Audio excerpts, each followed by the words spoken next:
Ce sermon intitulé « Humilie-toi » a été prêché par frère William Marion Branham le dimanche soir 14 juillet 1963 au Branham Tabernacle à Jeffersonville, Indiana, USA. C'est toute une surprise. Je crois que je pourrais faire une annonce là. Il y a certains dons qui me viennent à moi, une idée comme celle-là. Je prends vraiment plaisir à être ici chaque fois. Notre voyage tire maintenant à sa fin, notre séjour parmi vous. En effet, nous avons une autre série de réunions, tout de suite après à Chicago. Et il faut que je ramène ma famille très prochainement en Arizona. Et ils n'ont pas encore eu leurs vacances d'été, alors je dois aller faire un petit tour avec eux quelque part dans quelques jours. Et alors, je serai probablement absent un jour, un dimanche, et la semaine d'après, je commence à Chicago. Puis, je dois revenir vite, le lundi, pour les amener en Arizona. Or, ça me fait de la peine de venir le dimanche matin, prendre ce temps où tout le monde est frais et dispo. Le dimanche soir, vous êtes toujours fatigué, épuisé, le dimanche soir. Et alors, de remettre le service du dimanche soir à notre pasteur, ce n'est pas vraiment bien. Mais ça me fait de la peine de faire ça. Par contre, le dimanche soir, ce que je ferai, le dimanche soir, quand j'ai un service le dimanche soir, alors je retiens les gens jusque tard. Beaucoup d'entre eux parcourent tout ce trajet depuis le sud et depuis le nord. Et parfois, ils roulent jour et nuit rien que pour arriver ici pour un seul service, puis s'en retourner. C'est pour ça que j'essaye de prendre le dimanche matin quand je suis là. Ça leur permet de s'en retourner. Des pèlerins loyaux et fidèles, comme je les aime. Ils roulent à travers la neige fondue, la pluie et tout, pour arriver ici. Ils traversent le pays, ils font des centaines de milles, rien que pour un seul petit service. Alors, ça m'amène à éprouver de la reconnaissance envers Dieu et envers ces gens-ci pour leur grand soutien, de ce que j'essaie de dire aux gens, de cette vérité.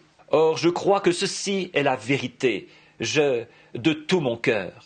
S'il y avait quoi que ce soit d'autre, que je pensais être mieux, certainement que j'irais d'abord. Je ne demanderai à personne d'aller quelque part sans que moi-même j'y aille d'abord, pour savoir si c'est ce qu'il faut ou pas. Je ne demanderai à personne de faire un pas en Dieu que je n'ai déjà fait moi-même, et dont je ne sache que c'est la vérité. D'abord, il faut que ce soit la parole du Seigneur. Ensuite, je dois faire le pas pour voir si c'est bien ce qu'il faut faire. Puis, si c'est bien ce qu'il faut faire, alors je peux dire « montez par ici ». Voyez-vous, il s'agit d'ouvrir la voie. Et alors, je pense que n'importe quel ministre devrait faire ça. Il devrait d'abord y aller lui-même. Il est censé être un conducteur des gens. Il ne doit pas parler d'une chose à laquelle il ne voudrait pas lui-même mettre la main. Nous devrions y aller, nous, les conducteurs des gens. Ce matin, j'ai eu une expérience très étrange, très bizarre, ici à la chaire. Et c'est arrivé vers la dernière partie du message. Je n'avais pas l'intention de dire ça de cette façon-là, voyez. Mais je suppose que c'est déjà dit, alors maintenant je ne peux plus rien y faire. Mais après, je suis arrivé à la maison. Je me suis mis à étudier ça. On a eu une petite réunion de famille aujourd'hui. Il n'y avait que mon frère et les autres. Maman n'est plus là. Nous avions l'habitude de nous réunir chez elle. Maintenant, nous allons chez Dolores. Nous avons passé des moments agréables là-bas, cet après-midi, à causer. Et Teddy était là. Nous avons chanté quelques chants. Il a joué quelques cantiques et tout ça. Maintenant, je pense que peut-être dimanche matin prochain, si le Seigneur le veut, si ça ne dérange pas frère Neville, là, je voudrais avoir un service de guérison, uniquement consacré à la guérison. Et je pense qu'avec le message de ce matin, la façon dont le Seigneur a semblé me conduire pour l'apporter, pour le présenter, ça devrait en quelque sorte nous encourager un peu, voyez-vous, à vraiment croire. Nous pouvons nous amuser, nous pouvons dire différentes choses et en parler. Mais alors, quand on en arrive à l'épreuve de force, là, c'est différent. Comme quelqu'un racontait, je crois que c'est mon frère, là au fond, qui racontait une petite histoire aujourd'hui au sujet d'un homme, d'un ministre et d'une personne de son assemblée. Il disait qu'il pouvait marcher sur un rondin. Il a dit, bien sûr, pasteur, le Seigneur est avec vous. Il a dit, je peux porter un rondin sur mon dos pendant que je traverse. Bien sûr, le Seigneur est avec vous. Il est allé et il l'a fait. Il a dit, je peux porter un rondin et pousser une brouette en traversant, les deux à la fois. Bien sûr, pasteur, le Seigneur est avec vous. Votre foi peut tout faire. Il a dit, je peux te mettre dans la brouette et porter le rondin. Il a dit, attendez une minute là. Voyez, c'est différent quand vous y êtes impliqué vous-même. Voyez, alors c'est très bien pour nous de dire ici, Amen. C'est très bien pour nous de dire, je crois que c'est vrai. Mais ensuite, passez à l'action. Vous devez passer à l'action. Comme je l'ai déclaré ce matin, les gens qui étaient couchés dans l'ombre de Pierre, ils ne demandaient même pas qu'on prie pour eux. Je suis entré dans beaucoup de maisons et j'ai observé ça. Je prie avant de partir et j'y entre avec l'onction, tout simplement. Je ne prie même pas pour les gens. Je repars et ils sont guéris. Voyez, c'est vrai. J'ai vu ça se produire tant de fois. Voyez, il faut que vous ayez un point d'appui pour votre foi, quelque part. Voyez, il faut que vous y croyiez. Et je crois que l'heure approche, et elle est déjà là. Je suis conscient que ce service n'en est pas un où on enregistre. Il se pourrait qu'ils enregistrent une petite bande pour eux-mêmes, mais celle-là n'est pas destinée à faire le tour du pays. Ce dont je parlais ce matin nous a amené jusqu'à un point culminant. Et c'est pour ça que je vais consacrer dimanche prochain un service de guérison. En effet, depuis que je suis rentré, je vous ai parlé des visions et de ce qui s'est produit et tout. Et j'ai développé là-dessus, vous exposant pourquoi j'ai fait toutes ces choses. Et puis, ce matin, j'ai continué à développer, jusqu'à en venir maintenant à ce dernier pool. Maintenant, c'est le moment où je dois me consacrer à Dieu, le moment où Dieu va me parler. Voyez-vous, je dois vraiment avoir un petit changement dans ma propre vie.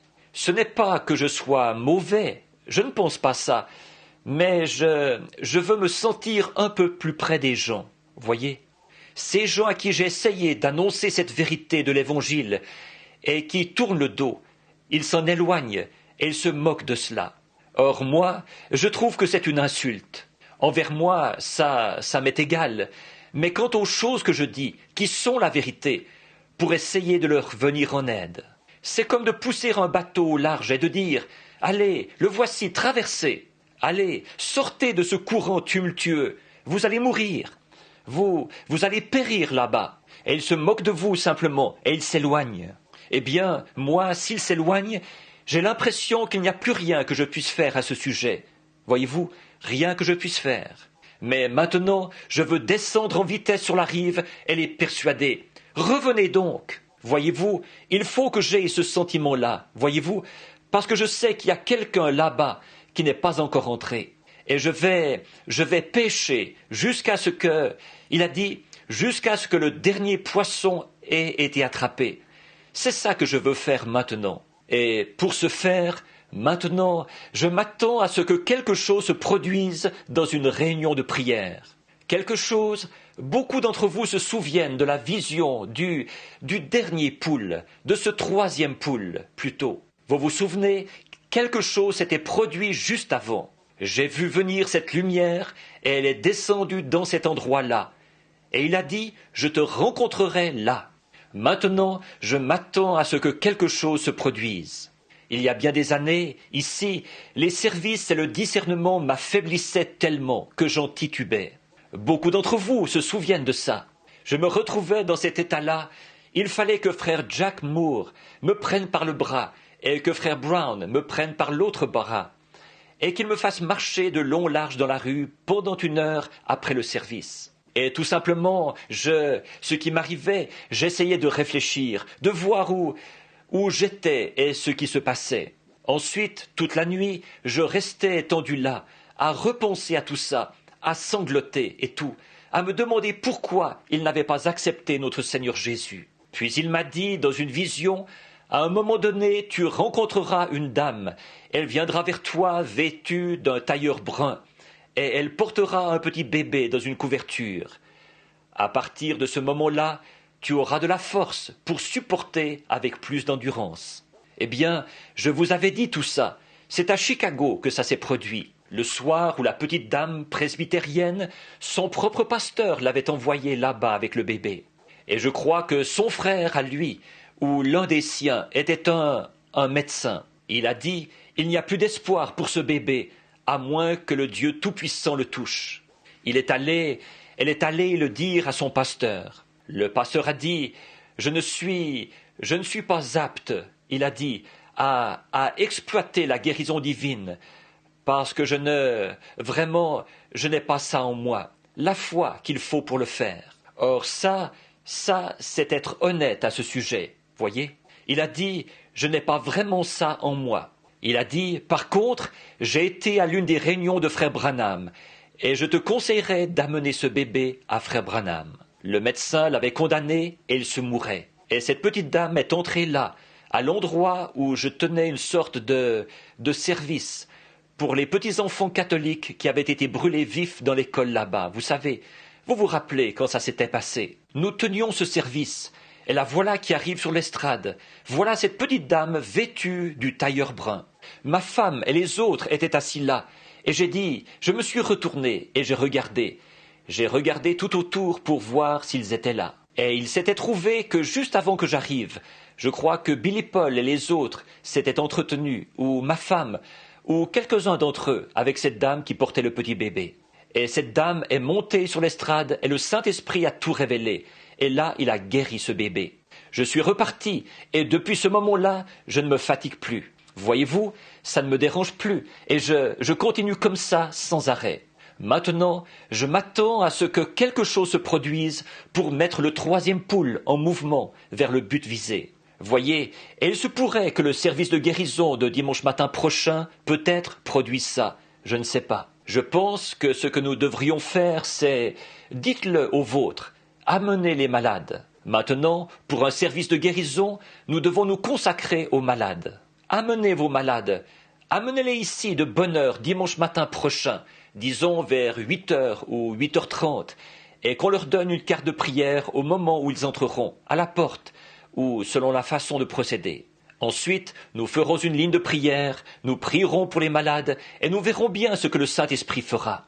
Je crois qu'il fera des prodiges, si seulement nous croyons en lui. Voyez-vous? Mais nous devons croire en lui pour ces choses maintenant, de tout notre cœur. Et je crois que cette grandeur est arrivée, alors que Dieu, comme nous l'avons dit ce matin, nous a montré tant de choses, et nous a amenés jusque-là, à un certain niveau. Tout ce qu'il nous faut faire, c'est de faire l'effort pour arriver de l'autre côté de la petite colline. Et puis, voilà, c'est parti. Voyez-vous? Et ça avance. Exactement comme ce qui s'était passé dans le domaine du discernement. Comme ce qui s'était passé dans le domaine prophétique. De voir ce qu'il en est. J'étais à Calgary. Pardon, c'était dans la ville reine, à Regina. Et Ern Baxter était là. Nous étions là, tout un groupe. Et le Seigneur m'avait dit, ici même sur l'estrade, « Il viendra un temps où tu connaîtras même le secret de leur cœur. » Et c'est exact. Et je n'y pensais pas de cette manière-là. Ce soir-là, je suis monté sur l'estrade avec Ern et je me suis mis à prier pour les malades. Et là, un homme est arrivé et j'ai simplement étalé toute sa vie. C'était la toute première fois que ça se produisait, comme ça, simplement, en un instant, en plein service de guérison. Ensuite, j'ai regardé par-dessus l'auditoire, et voilà que ça s'est mis à descendre sur l'auditoire, et tout ça. Oh, quand nous arriverons de l'autre côté, la moitié de l'histoire n'a même pas encore été racontée. Toutes ces choses, quand on regarde et qu'on voit des choses dans la vie des gens. Je n'en parle pas, je laisse, tout simplement, voyez-vous, à moins que je me sente vraiment poussé à dire quelque chose. Et maintenant, cette prochaine étape, je m'attends à ce que ça soit mis en mouvement de cette manière-là. Voyez-vous, à ce que Dieu, à sa propre façon, en son propre temps souverain, mette la chose en mouvement. Et ce sera une autre chose qui sera de loin supérieure aux deux autres. Voyez? Et je m'attends à ce que ça se produise.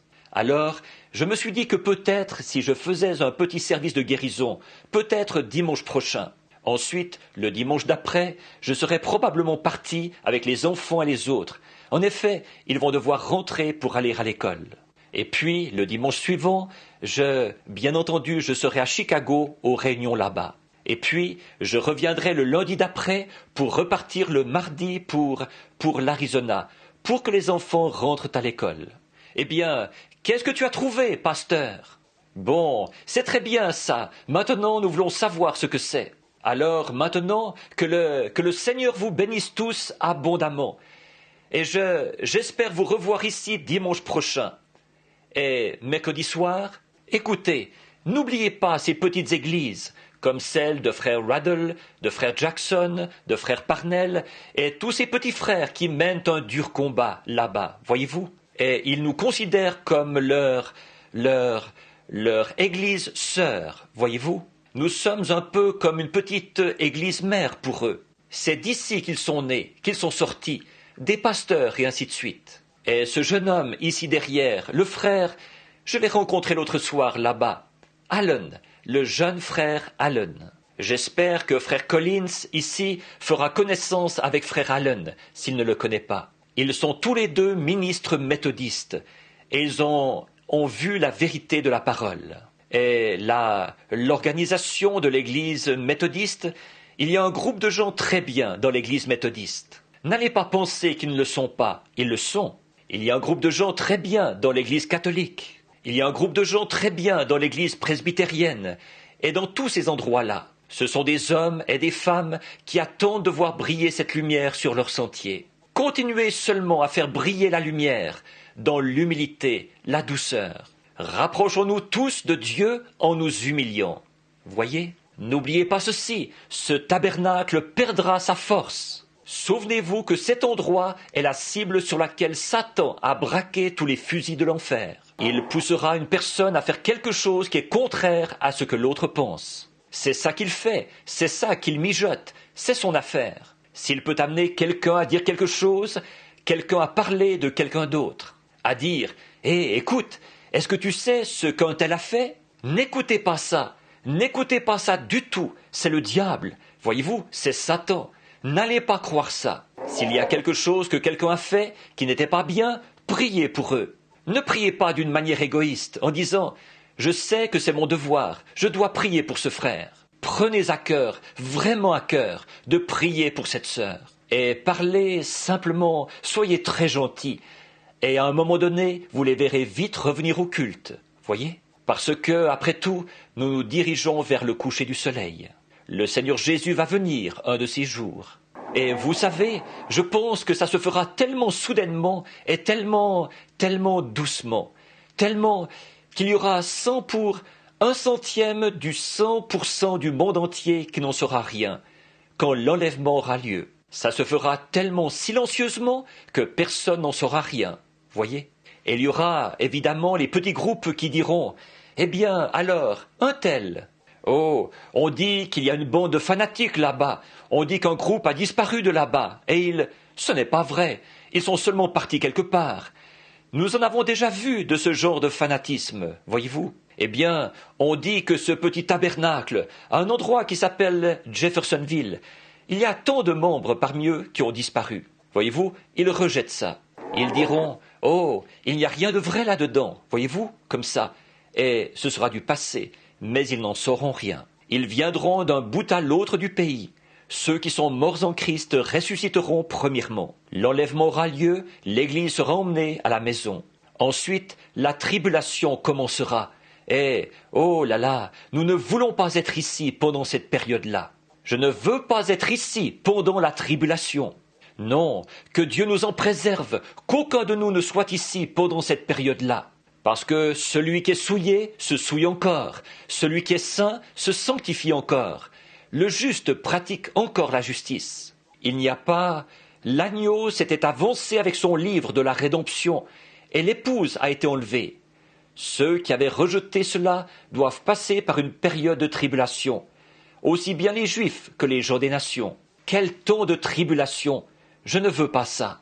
Seigneur, sanctifie-moi maintenant. Voilà une bonne doctrine nazaréenne, n'est-ce pas? Et c'est bien vrai, c'est exact. Remplis-moi maintenant de ton Saint-Esprit, Seigneur.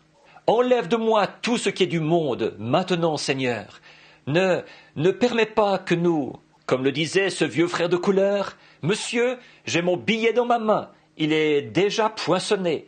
Quand j'arriverai au fleuve ce matin-là, je ne veux pas avoir d'ennui. Donc, c'est à peu près ça. Je ne veux pas avoir d'ennui.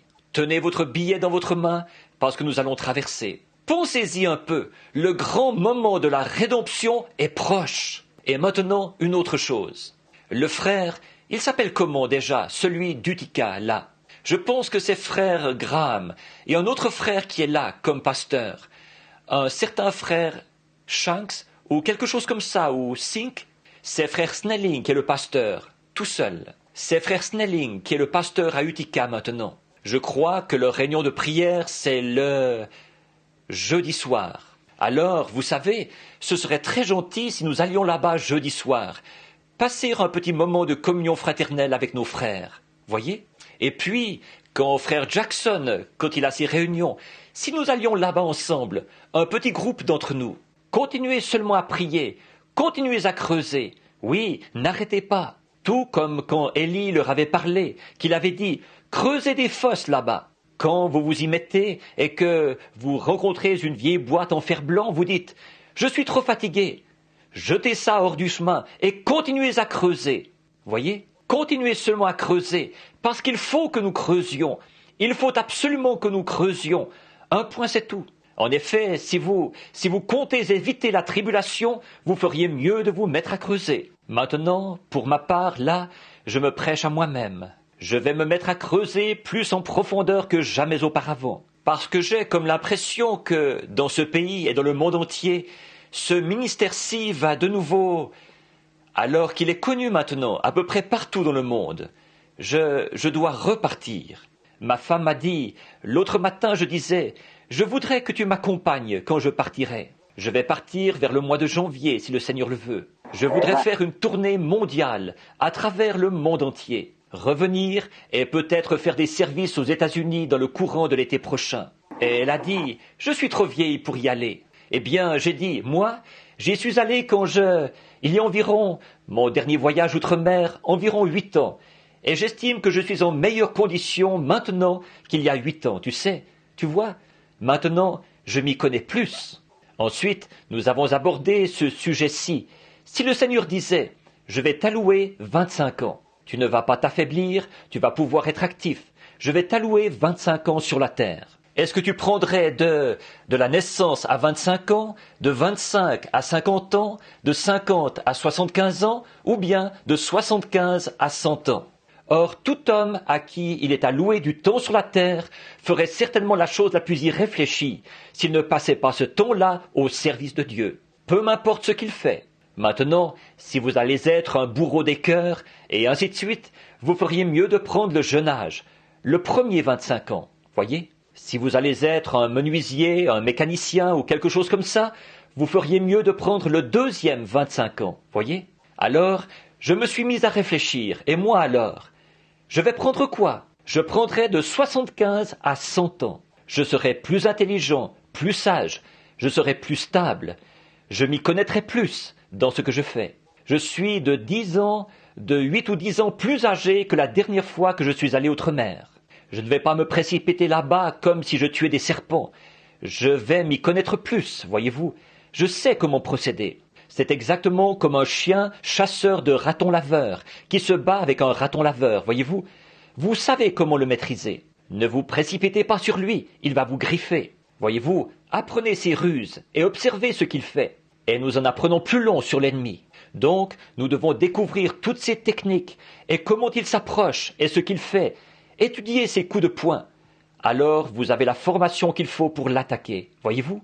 Alors, je crois que maintenant, j'ai dit à ma femme, je crois que je suis en meilleure condition maintenant que quand j'y suis allé quand j'avais 40 ans. Voyez-vous, et j'ai 54 ans. Et je crois que si je suis en vie et que je peux encore me déplacer aussi bien que maintenant, quand j'aurai 100 ans, si Jésus tardait jusque-là, à ce moment-là, je serais en meilleure condition que maintenant pour y aller. Voyez? En effet, on s'y connaît plus, on sait plus ce qu'il faut faire et comment s'y prendre, comment conduire l'affaire. Prenons le cas de beaucoup de gens là, quand ils doivent se faire opérer. On dit qu'il y a un nouveau médecin qui a obtenu son diplôme l'autre jour. Il vient de sortir de l'école de médecine. Il n'a pas encore opéré jusqu'ici. Qu'il le fasse. Oh non, vous diriez, rien à faire. Pas ce gars-là. Non, monsieur. Tout de même, jamais de la vie. Je ne veux pas qu'il me touche avec son bistouri. Eh bien, j'aimerais mieux aller là-bas auprès d'un tel. J'ai entendu dire qu'il a pratiqué beaucoup d'opérations. Il sait s'y prendre. C'est ça, voyez-vous, c'est ça qu'il faut. Ça, vous y pensez, mais alors, qu'en est-il de l'âme? Je tiens à ce que ce soit quelqu'un qui sait où il se tient et qui connaît le chemin qu'il a déjà parcouru. Oh oui, que le Seigneur vous bénisse. Très bien, frère Neville, viens maintenant.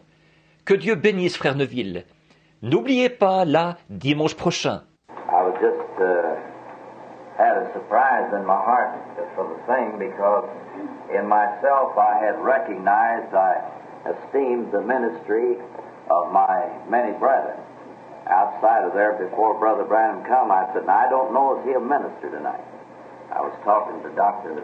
Lee Vale here, and I said, I was in the meeting at Middletown, Ohio, and you were the one that talked through the day. And I said, I deeply appreciated the meeting, along with the teaching that Brother Vale did over there in conjunction with the meeting at Middletown. Yes. And I said, I esteem the servants of God, and one of us, I said, whoever preaches, it always does the other one good because the ministry is all inspired by the same Spirit. Amen. And there isn't any selfishness or ambitiousness in me. And I delight to welcome the ministers of God, especially who are cooperating together with this and in it together with us. I delight to hear from them. Amen. So Amen. I asked Dr. Lee Vale, I said, would you minister if Brother Branham does? Now, Brother Branham didn't, he might have known this. No, I didn't say anything about it. Non, je n'étais pas au courant. Je n'aurais pas parlé aussi longtemps. So I asked Brother Vale tonight if he would minister for him in case that Brother Branham didn't, because he's associated with him in the meetings and he knows about this way, and we're glad to have Brother Vale. I appreciate him and respect him as well as I do any of the other ministers, and like I do all the others, and so if he will come tonight and speak for us, I'd be delighted to have him to do it. God bless him. Amen. And let's pray for Brother Vale. Some of you have never heard him, and I trust that you'll pray for him. I apologize to the audience. I didn't know it was sitting there that he had this was fixed up. God bless you, Brother Dale. Oui, je n'aurais pas dû prendre tout ce temps. Je m'excuse auprès de l'auditoire. Assis là, je ne savais pas que c'était arrangé d'avance. Que Dieu vous bénisse, frère Vale. Tant mieux, c'est très bien. Ça va me permettre de l'écouter, moi aussi. Frère Vale a parlé bien des fois avant moi dans les réunions, et ainsi de suite. Il a été l'organisateur des réunions pendant longtemps, et c'est un brave frère. Il a fait un travail superbe. Et je suis sûr que cet auditoire est toujours content d'entendre frère Vale quand il parle. Que le Seigneur bénisse frère Vale. Il a dit tant de choses que je ne pourrais rien ajouter pour améliorer ça. Et je crois vraiment que c'est le Seigneur qui a manœuvré ça pour que frère Vale apporte ce message-là après celui de ce matin. En effet, voyez-vous, il faut que ça fonctionne comme ça. Nous acceptons ça comme venu de Dieu. Là, il a dit tant de choses. J'ai déjà 20 prédications de noter ici, en ce moment, ce qu'il a dit. Il m'est venu à l'idée une petite illustration pour appuyer ce qu'il a dit. Nous regardons cette montre, là, pour voir l'heure qu'il est. Si tous les instruments de cette montre n'œuvrent pas en coordination l'un avec l'autre, nous ne saurons jamais quelle est l'heure exacte. Pas vrai? De même, il faut que nous tous ensemble, si nous voulons voir le troisième poule vraiment accomplir quelque chose pour Dieu, il faut œuvrer tous ensemble, en coordination, nous humilier devant Dieu et confesser nos fautes et prier et croire en Dieu pour ces choses. Je crois vraiment que ce que frère Vale a dit est la vérité, que Dieu ne mettra jamais son esprit dans un temple malsain, inique, désobéissant. Non, il doit venir en nous par la voie de la purification de nos cœurs, exempts de toute fraude et de toute iniquité, pour que nous soyons purs devant Dieu, pour qu'il puisse faire agir à travers nous son pur Saint-Esprit, pour accomplir ces choses. Je pense que quand vous rentrerez chez vous ce soir, si vous lisez le petit livre de Jude, vous y apprendrez beaucoup de choses sur ce que frère Weil a dit. Et il a dit, je combats pour la foi qui a été transmise aux saints une fois pour toutes.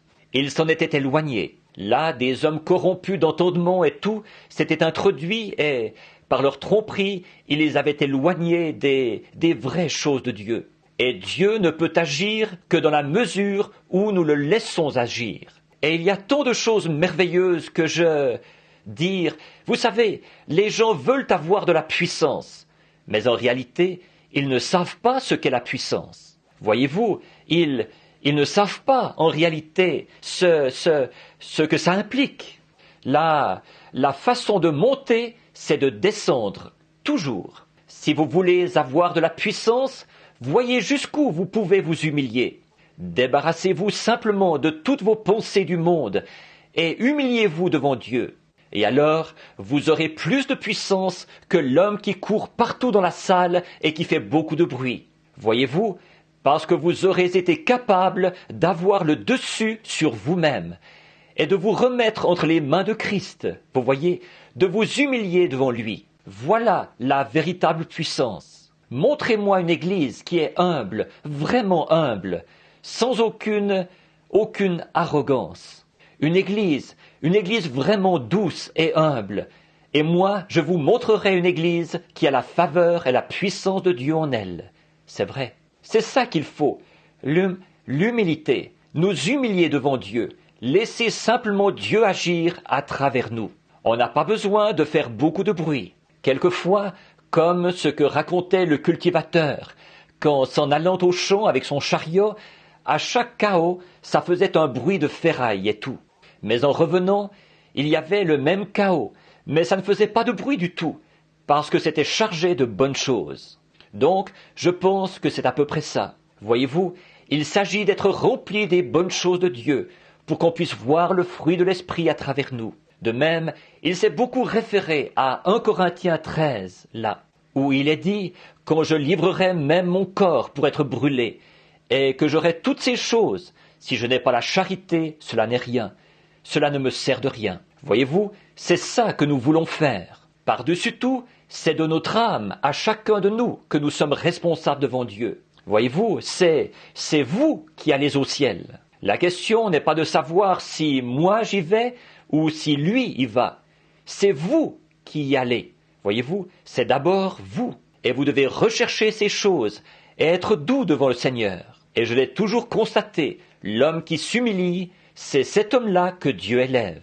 Prenez une personne qui bombe le torse et qui sait tout, à qui vous ne pouvez rien dire, et qui est arrogante, eh bien voilà la personne qui n'arrive jamais à rien. Mais prenez cette personne qui s'humilie et qui marche dans la douceur. L'autre jour, je parlais à un homme qui est en train d'organiser une église, qui s'est retiré d'une organisation où il avait été. Eh bien, il s'agit de frère Bosé. Et cette église où ils avaient été, ils avaient eu cette grande église-là pendant longtemps, et le Seigneur bénissait. Et puis, les gens sont venus à vouloir se moderniser comme les autres et s'intégrer à une organisation. À ce moment-là, ça a simplement, ces chrétiens humbles qui étaient là, ils ne voulaient pas de ça. Toute leur vie, ils avaient reçu un enseignement contraire à ça. Alors, ils sont partis. Maintenant, ils ont un groupe, et le Seigneur les a bénis, au point qu'ils vont maintenant de nouveau s'installer dans un grand bâtiment. Une église qui peut accueillir environ 4 à 5 000 personnes, là, et ils recommencent. Et ils sont venus me voir, ils disaient « Frère Branham, nous étions assis là dans le bureau de l'église l'autre jour. » Et ils disaient, l'un des conducteurs, frère Carlson et les autres, ils disaient « Qu'est-ce que nous devons faire ?» J'ai dit « Trouvez un berger, un homme qui n'est réputé dans aucune dénomination, qui est simplement un très bon frère, véritable, doux, humble, qui mène la vie qu'il faut. Dieu s'occupera du reste, voyez-vous. J'ai dit un bon pasteur qui va simplement nourrir les brebis et être humble et tout. Dieu fera le reste. Si vous, pas un gros je sais tout qui va venir là, qui va mettre ceci en ordre et ceci doit être comme ceci et tout chambarder. J'ai dit ça ne marchera jamais. Vous venez d'en arriver là. C'est ça. Toutes les pièces dans l'Église doivent œuvrer ensemble, et vous devez continuer à jouer votre rôle, pour qu'on puisse voir à quelle heure nous vivons. Nous sommes peut-être plus proches que nous le pensons. Donc, nous aimons frère Veil, n'est-ce pas? Que le Seigneur vous bénisse, frère Veil. Merci. Et nous remercions le Seigneur de nous avoir apporté ce grand message ce soir. Et j'ai reçu une note il y a quelques minutes. Une sœur, il y a quelque chose qu'elle voulait raconter, qu'elle a vu en songe. Si vous voulez bien me l'écrire, sœur, il lui a déjà donné des songes qui ont été tout à fait vrais. Nous n'acceptons pas tous les songes. Non, non. Mais quand ils sont de Dieu, nous voulons savoir que c'est Dieu qui nous parle. De même, nous ne croyons pas tous les parlers en langue. Mais quand une interprétation vient et qu'elle nous annonce quelque chose qui va arriver et que nous le voyons arriver, alors nous remercions le Seigneur pour ça. Voyez, nous voulons faire en sorte que les choses se passent bien, en douceur et dans l'ordre du Seigneur. Donc, souvenez-vous simplement que la pièce que vous êtes, c'est peut-être le ressort principal, ou c'est peut-être une petite aiguille, ou une petite pièce, ou le remontoir, quoi que ce soit, ou peut-être les aiguilles qui sont sur le cadran de l'horloge, qui indiquent l'heure. Mais quoi que ce soit, il faut que tous nous œuvrions ensemble en harmonie avec l'évangile de Jésus-Christ pour accomplir ceci. Pensez un peu à ceci. Si les dons, c'est quelque chose de si glorieux, ce que nous appelons la puissance. Et Paul a dit, quand j'aurai même la foi jusqu'à transporter une montagne, si je n'ai pas la charité, je ne suis rien. Pensez à ça. Et quand nous disons, eh bien, quand j'aurai la science, je voudrais bien connaître la Bible, quand j'aurai la science de tous les mystères de Dieu. Voyez-vous, encore là, quand bien même j'aurai tout ça, si je n'ai pas la charité, je ne suis rien. Voyez-vous, je ne suis encore arrivé à rien. Voyez-vous, l'essentiel, c'est d'aimer Dieu et avec ça, de vous humilier. Maintenant, certainement qu'après toutes ces années passées sur le champ de travail et dans le monde entier, et après avoir vu différents peuples, je devrais en savoir un petit peu au sujet de la porte par laquelle entrer. Alors, si vous voulez arriver quelque part avec Dieu, ne laissez jamais un esprit arrogant venir autour de vous. Ne laissez entrer aucune méchanceté en vous. Peu importe ce que qui que ce soit peut faire, même si cette personne a tort, ne développez jamais un complexe contre elle. Voyez? Soyez doux et gentils. Souvenez-vous, Dieu vous a aimé alors que vous étiez dans le péché. Et si l'Esprit de Dieu est en vous, vous aimez l'autre personne alors qu'elle est dans l'erreur.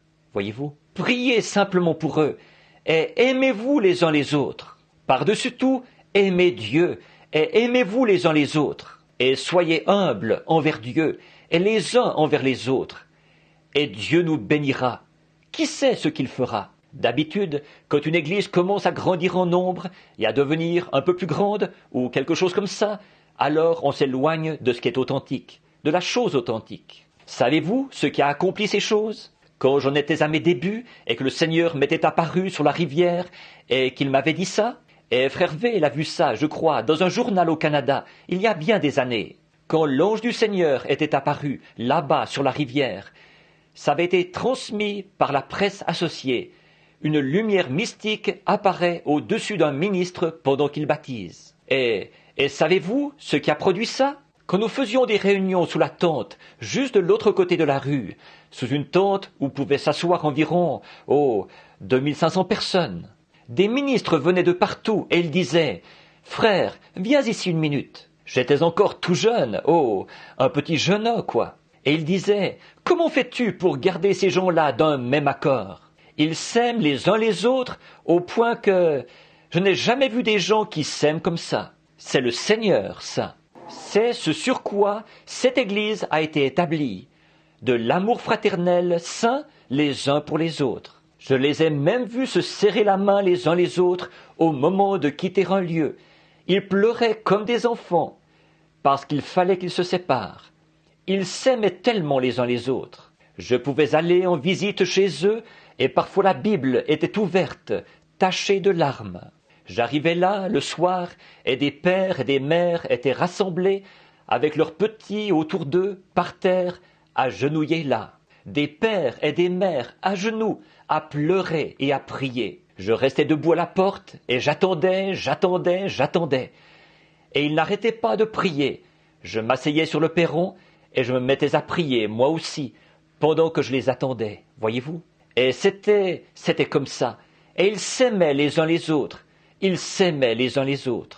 Nous avions l'habitude de nous lever et de chanter ce vieux cantique. Béni soit le lien qui nous unit en Christ, le saint amour, l'amour divin que verse en nous l'Esprit. Si nous devons bientôt quitter ces lieux bénis, nous nous retrouverons là-haut pour toujours réunis. Je dis ceci avec une grande joie dans mon cœur, pour Christ. Beaucoup d'entre eux dorment aux alentours d'ici, dans des tombes marquées ce soir. Ils attendent cette grande résurrection où nous serons de nouveau réunis. Que cet esprit ne quitte jamais ce lieu. Si un jour cela arrive, alors peu m'importe, votre pasteur aura beau être très éloquent, il aura beau apporter très bien la parole de Dieu, l'Esprit de Dieu aura été attristé, il s'en sera allé. Voyez, quand nous pourrons tout partager dans la communion fraternelle, avoir tout en commun et nous aimer les uns les autres, alors Dieu œuvrera avec nous. Alors nous indiquons-leur de sorte que les gens qui viendront, ils diront, si vous voulez voir une église qui est vraiment humble, une église qui aime vraiment Dieu, allez faire un tour au tabernacle là-bas une fois et observez. Voyez la sollicitude qu'ils ont les uns pour les autres, le respect. Pendant qu'on prêche l'évangile, comme ils sont respectueux, comme tout est en ordre. Oui, alors on pourra regarder et voir à quelle heure nous vivons. Vous verrez l'Esprit de Dieu se mouvoir parmi nous. Il se fera de grands signes et de grands prodiges et tout. Si toute la chose œuvre ensemble, elle indique l'heure. Mais si elle n'œuvre pas comme ça, alors le temps s'arrête. Elle n'indiquera plus l'heure. Donc, si nous voulons savoir à quelle heure nous vivons, que tout le monde se mette à œuvrer ensemble dans l'Évangile, à s'aimer les uns les autres, à aimer Dieu. Alors les aiguilles elles-mêmes indiqueront l'heure où nous vivons. Le croyez-vous? Bien sûr. Amen. Que le Seigneur vous bénisse abondamment. N'oubliez pas, là, allez un peu partout cette semaine. Et si vous connaissez des braves gens qui sont malades, qui doivent venir, dites-leur, quand ils viendront, dites, bien-aimé, je voudrais te demander quelque chose. Nous aurons de la prière pour les malades dimanche matin au tabernacle. Et ça fait un certain temps que tu es malade. Maintenant, je voudrais... Eh bien, je veux y aller. J'ai toujours voulu y aller. Maintenant, j'ai entendu un message dimanche soir d'un frère là, comme quoi nous devons confesser nos fautes les uns aux autres et prier les uns pour les autres pour que nous soyons guéris. Jacques 5, 14, 13, 14, 15, vois-tu? Nous devons confesser nos fautes les uns aux autres avant même de venir chercher la guérison. Oui, confesser nos fautes les uns aux autres et prier les uns pour les autres. Voyez-vous, c'est exactement de ça qu'il parlait ce soir. Ça concilie les béatitudes avec Marc 16. Mettez ça ensemble et vous avez ce qu'il faut.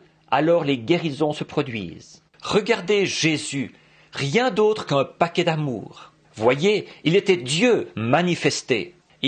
Dieu s'est exprimé à travers lui. Ce n'est pas étonnant que des miracles se soient produits et toutes sortes de choses. Sa vie humble, sa vie consacrée, de Dieu qu'il était, il est venu ici sur terre pour être un homme, pour exprimer Dieu à travers lui-même. C'est ce qui faisait de lui ce qu'il était.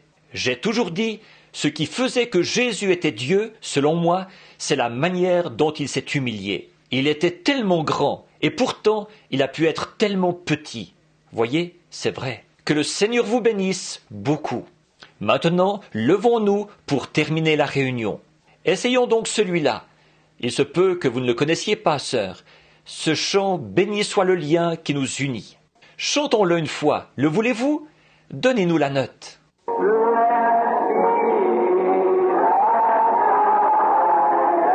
Béni soit le lien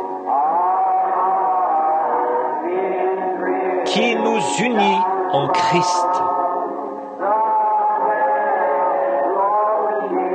Le saint amour, l'amour divin que verse en nous l'Esprit.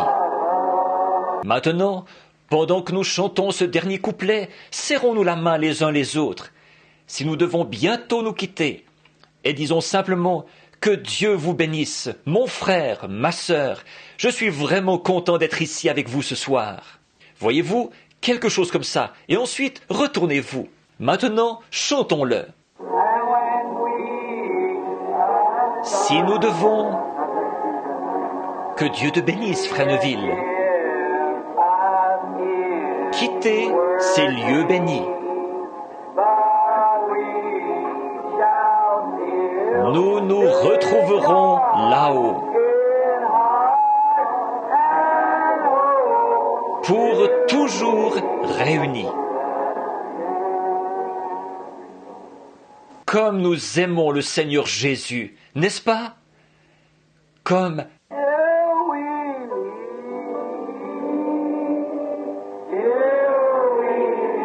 jusqu'à ce que nous nous revoyions, réunis aux pieds de Jésus, jusqu'à ce que nous nous revoyions, jusqu'à ce que nous nous revoyions. Dieu soit avec vous jusqu'à ce jour.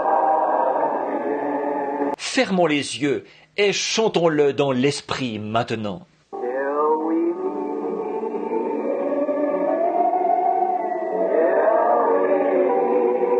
Jusqu'à ce que nous nous revoyions.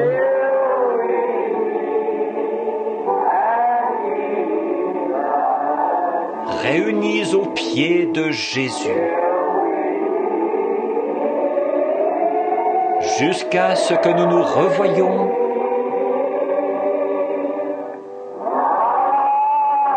Dieu soit avec vous jusqu'à ce jour.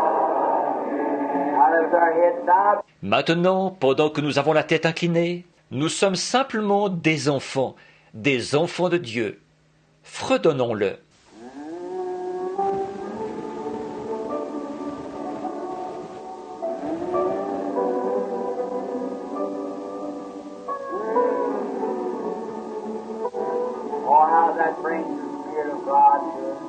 Oh, comme cela amène l'Esprit de Dieu sur nous. Pouvez-vous vous imaginer dans les premiers jours, quand il s'asseyait sur des blocs de pierre? Dieu soit avec vous jusqu'à ce jour. Alors que nous avons la tête inclinée, je vais demander si frère Allen, là au fond, un nouveau frère parmi nous, s'il veut bien terminer la réunion par un mot de prière. Frère Allen.